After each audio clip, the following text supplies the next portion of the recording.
Let's mic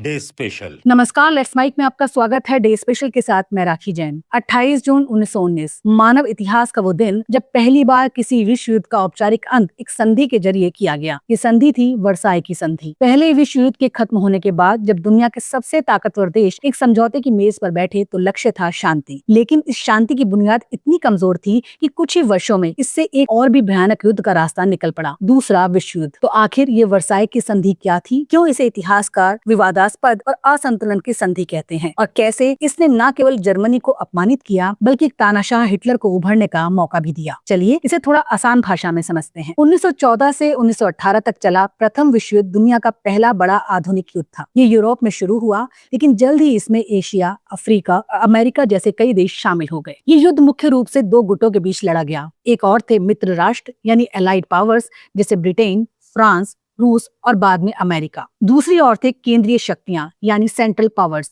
जिसमें प्रमुख थे जर्मनी, ऑस्ट्रिया, हंगरी और ऑटोमन साम्राज्य। जब 1918 में युद्ध खत्म हुआ तब तक करोड़ों जानें जा चुकी थी, शहर खंडर हो चुके थे और आर्थिक रूप से पूरा यूरोप थक चुका था। अब जरूरत थी ऐसे समझौते की जो न सिर्फ युद्ध को खत्म करे बल्कि भविष्य में ऐसे युद्ध को रोक सके। ये शांति समझौता पेरिस के पास स्थित वर्साई महल में हुआ, जो कभी फ्रांसीसी सम्राट लुई का राजमहल हुआ करता था। लेकिन इस संधि को कहा गया ट्रीटी ऑफ वर्साई। इस सम्मेलन में 30 से अधिक देशों ने भाग लिया, लेकिन असली निर्णय सिर्फ 4 देशों के नेताओं ने लिए, जिन्हें इतिहास में बिग 4 कहा जाता है। ये थे अमेरिका के राष्ट्रपति वुड्रो विल्सन, ब्रिटेन के प्रधानमंत्री डेविड लॉयड जॉर्ज, फ्रांस के प्रधानमंत्री जॉर्ज क्लेमेंसो और इटली के प्रधानमंत्री विट्टोरियो ऑर्लैंडो। हालांकि जर्मनी इस बैठक में आमंत्रित नहीं था, उन्हें सिर्फ तैयार किया गया समझौता दिखाया गया जिस पर उन्हें हस्ताक्षर करने के लिए मजबूर किया गया। इस संधि में जर्मनी को हार का सबसे बड़ा दोषी माना गया और उस पर कई सख्त प्रतिबंध लगाए गए। संधि की सबसे विवादास्पद बातें थी युद्ध का दोष जर्मनी पर। आर्टिकल 231 जिसे वॉर गिल्ट क्लोज कहा गया, उसमें जर्मनी को प्रथम विश्व युद्ध का एकमात्र जिम्मेदार देश घोषित किया गया। जर्मनी पर 132 बिलियन गोल्ड मार्क्स का मुआवजा भरने का आदेश दिया गया। इससे जर्मनी की अर्थव्यवस्था बर्बाद हो गई। जर्मनी की सेना को बहुत सीमित कर दिया गया, अधिकतम 1 लाख सैनिक, कोई टैंक, जहाज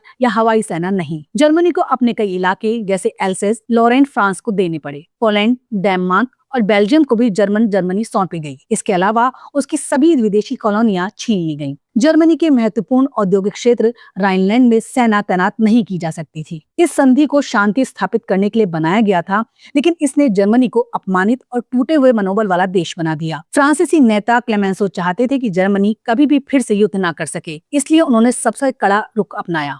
लेकिन अमेरिकी राष्ट्रपति वुड्रो विल्सन का सपना थोड़ा अलग था।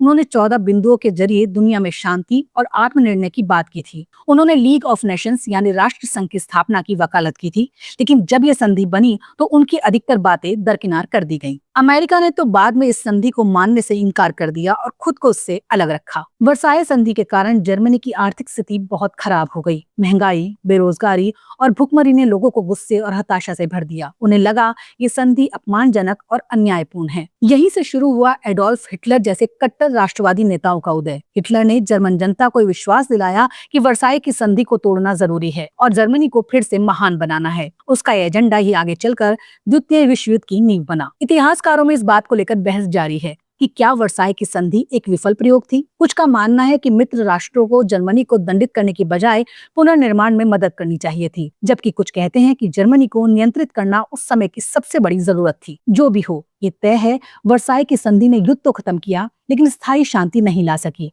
बल्कि इसने आने वाले समय के लिए एक और कहीं अधिक भयानक युद्ध की राह तैयार कर दी। वर्साई की संधि हमें सिखाती है कि जब किसी देश को पूरी तरह हराकर अपमानित किया जाता है तो वो कभी न कभी उसका बदला लेने के लिए खड़ा होता है। इसलिए स्थायी शांति के लिए सिर्फ युद्ध जीतना काफी नहीं होता, बल्कि जरूरी होता है न्याय और पुनर्निर्माण। इस संधि की सबसे बड़ी कमी यही थी, ये शांति की जगह दंड की भावना से भरी हुई थी। आज जब हम 28 जून को याद करते हैं तो ये सिर्फ एक दस्तावेज पर हस्ताक्षर की तारीख नहीं है, ये एक बड़ा सबक है। कैसे युद्ध के बाद बनाई गई असंतुलन वाली शांति भी एक नए युद्ध को जन्म दे सकती है। वर्साई की संधि इतिहास का वो मोड़ थी जहां से 20वीं सदी की राजनीति, कूटनीति और संघर्ष ने एक नया रास्ता लिया। इसे याद करना, समझना और इसे सीख लेना, यही हमारे लिए सबसे जरूरी है। आप सुन रहे थे लेट्स माइक की विशेष प्रस्तुति। इस पर आपकी राय का रहेगा इंतजार। आप सुन रहे थे let's mike more than radio. Follow कीजिए हमें हमारे सोशल मीडिया प्लेटफॉर्म्स पर।